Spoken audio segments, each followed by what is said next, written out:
Hey Bulldogs, it is June and it is Pride Month and I have another member of the Pride Club. Tell me your name and your position at the Pride Club. Hi, my name is Jalen Talmadge. I use she, her, they, them pronouns, and I am the vice president of Pride Club this year. Awesome. So there's a term that we described in one of the other videos what LGBTQIA is, but I need help saying this right. Is it Cishet, right? Is that the word? It's Cishet. Okay, tell me what that word is and what does it mean? Okay, so cishet is split up into two different categories. The first part is cisgender. So identifying as what you were born and assigned as birth. For example, I am cisgender because I was born with XX chromosomes. I identify as female still, hence the she, her, and my pronouns. However, there are people who are trans or gender fluid or non-binary that don't really exist in that spectrum, and so they are not cis. On the other side is the sexuality part, heterosexuality, somebody who is, for example, straight, as more commonly known as.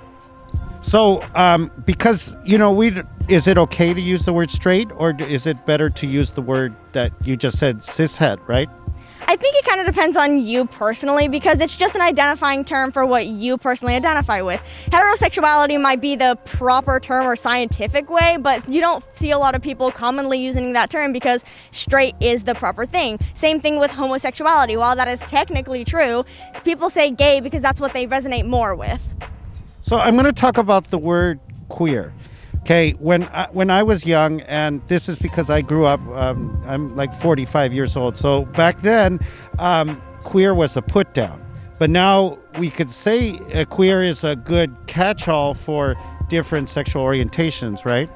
I would say queer is an umbrella term, first of all. For example, it identifies a lot with both sexuality and gender. When somebody identifies as queer, that isn't necessarily putting a strict label on them because they could be any part of the queer community. However, there's a lot of nuance with this word because back in even just the 2000s, people were using queer as a slur and trying to put people down. Now people are trying to reclaim that word, not only to embrace themselves, but show that it doesn't matter what other people say, that we can identify with who we truly are, and that's something that we're using as power and fuel to show that we are becoming a stronger community even as time passes, even with the oppression we faced in the past. Wow, that's a great answer. I'm glad you told our Bulldog family about that because, that term, and like if you watch an older movie, will say queer as a put down, and you just really described that really well. Now, I want to talk to you about if we see, like if you were in class and you saw somebody that was part of the LGBTQIA community and they were being harassed or bullied because of their sexual orientation, what can someone like me, an ally or a fellow student, do to help this student out or teacher or an adult that's getting harassed? I think it's really difficult when you're in a situation like that because not only is it happening in the moment, there's a lot of tension. So I think it's not only difficult to bring that situation up or even recognize it, but having the confidence to approach the person who is being attacked or necessarily harassed or having these negative comments toward them, go up to them afterward and say, hey, I'm sorry that you had to experience that. No matter what, you are valid and you are correct. No matter what you identify as, don't let those other people harm you or affect what you think of yourself. And if you are comfortable giving your Instagram to them or your number and saying, hey, if this ever happens again or if you ever want to talk, reach out to me. And it's okay to recognize that it's not easy to do. That is not something that is easy to do as a teacher, as an administrator, even as a student who's been in situations like that. It's a really difficult thing to do. And if you can't do it right there in the moment, try finding them afterwards because that's something that's also kind of embarrassing. If you're the person who's being told all of these negative comments, you don't want somebody thinking that you're necessarily in a negative position. You want them to come up to you in solidarity and be like, hey, I recognize that this is such a negative situation and I want to see, is there anything that I can do to support you? And put it in their court. Don't tell them, oh, I have to do this for you. Just be open to them saying, oh, can I have this? And if they don't need anything or want anything at that time, that's totally fine too. It all depends on the situation that they are in and what they truly want.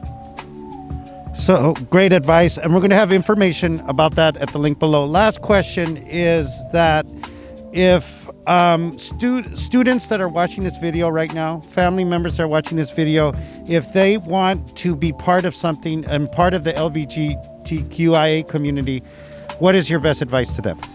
A great way to support us if you aren't necessarily a part of the community, a good way to be an ally is first and foremost, always educate yourself. And I would say, maybe if you're not comfortable going on a Wikipedia page or looking it up, because sometimes history can be kind of boring and kind of dense. I would say listen to our stories now. Listen to the people who are telling you this is what I'm experiencing, this is what I'm going through, and this is how you can particularly help.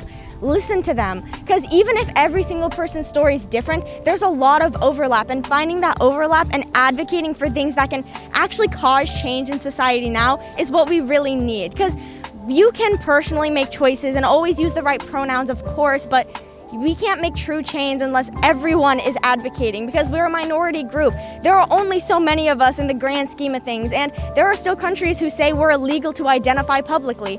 And if we can start making change as a community, as a globe even, then that's when we can truly see great things happen. And that's one of the best ways somebody can be an ally. I want to thank the Pride Club for coming to my show today. Great information. Make sure you follow the link below.